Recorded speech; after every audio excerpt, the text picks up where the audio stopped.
Ah, yung pong ho na to ang pinanggagalingan ng tubig na makikita ko na tumutulo dito po sa daan na ito. Kaya ayun ho ngayon ang tanong, saan ang gagaling uli ngayon ang tubig? Ayan po. Inayos na po yung daan, pero gumawa pa rin po ng daanan ng tubig yung kung saan maapektuhan ng mga tao. Ayan po. Kitang-kita.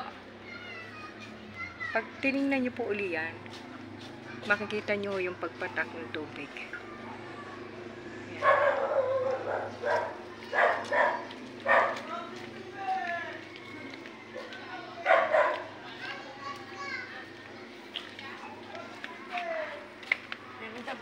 Oo, kasi hindi ba tumutulo yung tubig? Di ba?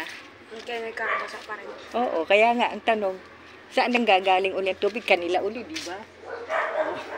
Kaya kawawa tayo pag may mga siraulo eh. Oo, di ba? Saan na nga namang tutulo yan? Wala namang ulan, di ba? Sige.